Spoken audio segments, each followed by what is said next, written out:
జగిత్యాల జిల్లా కేంద్రంలో ఇందిరా భవన్లో రాజీవ్ గాంధీ జయంతి సందర్భంగా రాష్ట్ర మంత్రి అడ్లూరి లక్ష్మణ్ కుమార్, మాజీ మంత్రి జీవన్ రెడ్డి రాజీవ్ గాంధీ చిత్రపటానికి ఘన నివాళులర్పించారు. అనంతరం వారు మాట్లాడుతూ పార్టీ ఫిరాయింపులను అరికట్టడానికి దేశంలో పార్టీ ఫిరాయింపు చట్టాన్ని రూపొందించిన గొప్ప నాయకుడు రాజీవ్ గాంధీ అన్నారు. ఖలిస్తాన్ ఉగ్రవాదుల చేతిలో ఆనాటి ప్రధాని దేశ సమగ్రత సమైక్యత కొరకు పాటుపడుతున్న సందర్భంగా బలి కావడం, ఆ పరిస్థితులలో దేశానికి నాయకత్వం వహించడానికి భవిష్యత్తు ప్రధాని ఎవరు అని యావత్తు ప్రజానికో ఎదురు చూస్తున్న తరుణంలో రాజీవ్ గాంధీ భారత ప్రధానిగా బాధ్యతలు చేపట్టి నవతరానికి యువతకు ప్రాధాన్యత కల్పించే దిశగా రూపకల్పన చేశారన్నారు.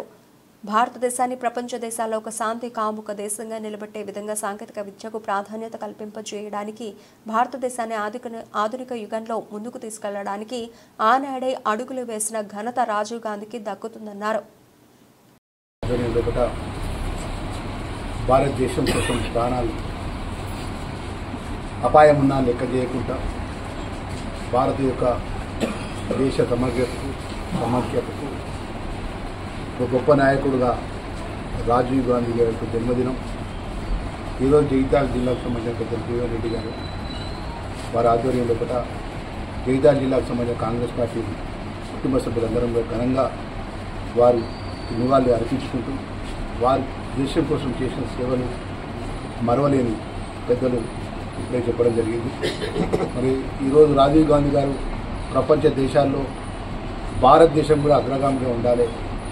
ఏదైతే ఈ కంప్యూటర్ యుగం, సాఫ్ట్వేర్ యుగం గొప్పగా భారతదేశంలో ప్రపంచ దేశాల్లో ధీటుగా ఈరోజు రాణిస్తుందంటే ఆ రోజు రాజీవ్ గాంధీ గారు ప్రధానమంత్రిగా ఉన్నప్పుడు గొప్ప ఆలోచనతో ఆ ఒక కంప్యూటర్ యొక్క వ్యవస్థ సంస్కరణ చేయడం జరిగింది. అంటే సాఫ్ట్వేర్ యొక్క వ్యవస్థను అప్పుడే ఆయన గుర్తించారు. రాబోయే రోజుల్లో భారతదేశం కూడా ప్రపంచ దేశాల్లో ధీటుగా ఉండాలని, అదేవిధంగా ఏదైతే కమ్యూనికేషన్ వ్యవస్థ కానీ ఈరోజు ఆ కమ్యూనికేషన్ వ్యవస్థ ద్వారా దేశంలో అన్ని విధాలు కూడా భారతదేశం అగ్రగామిగా ఉన్నది.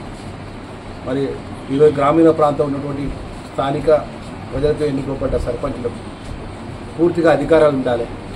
కేంద్రం ద్వారా వచ్చే నిధులు నేరుగా గ్రామ పంచాయతీ, అంటే ఢిల్లీ నుంచి గల్లీ వరకు, అంటే గ్రామ పంచాయతీ వరకు భారతదేశ కేంద్ర ప్రభుత్వం నుంచి గ్రామ పంచాయతీ వరకు నిధులు నేరుగా వెళ్ళాలని చెప్పేసి ఆ రోజు చట్టాలు చేసి నేరుగా సర్పంచ్ గారికి పూర్తి అధికారులకి, గ్రామ పంచాయతీ సర్పంచ్కి అధికారులు ఇచ్చి స్థానిక ఎన్నికల ప్రజలతో ఎన్నుకోబడ్డ ప్రజాప్రతినిధులు కూడా పూర్తి అధికారులు ఇచ్చినటువంటి గొప్ప నాయకుడు రాజీవ్ గాంధీ గారు. అదేవిధంగా 18 సంవత్సరాలు ప్రజాస్వామ్యం సిక్ ఖలిస్తాన్ ఉగ్రవాదుల చేతుల్లో ఆనాటి ప్రధాని దేశ సమైక్యత సమగ్రతకు పాటుపడుతున్న సందర్భంగా బలి కావటం, మరి ఆ పరిస్థితుల్లో దేశానికి నాయకత్వం వహించడానికి భవిష్యత్తు ప్రధాని ఎవరు అని చెప్పని యావత్ ప్రజానీకం ఎదురు చూస్తున్న తరుణంలో ఏదైతున్నదో రాజీవ్ గాంధీ గారు భారత ప్రధానిగా బాధ్యత చేపట్టి నవతరానికి యువతకు ప్రాధాన్యత కల్పింపజేయబడే విధంగా మరి ఏదైతుందో భారతదేశాన్ని ప్రపంచ దేశాల్లో ఒక శాంతి కాముక దేశంగా నిలబెట్టే విధంగా ఇలా సాంకేతిక విద్యకు ప్రాధాన్యత కల్పింపజేయడానికి, ఇలా భారతదేశాన్ని ఆధునిక యుగంలో ముందుకు తీసుకెళ్లడానికి ఏదైతుందో ఆనాడే అడుగులు వేసినటువంటి ఒక మరి ఘనత రాజీవ్ గాంధీ గారికి దక్కుతుందని చెప్పక తప్పదంటూ నేను దేశంలోని కోట్లాది మంది నిరుద్యోగ యువత ఆధారపడుతున్నటువంటి ఒక సాంకేతిక పరిజ్ఞానాన్ని కల్పింపచేయడానికి ఆనాడే శాన్ పిట్రోడాను సలహాదారుడు నియామకం చేసుకొని నాంది పలకడం జరిగింది.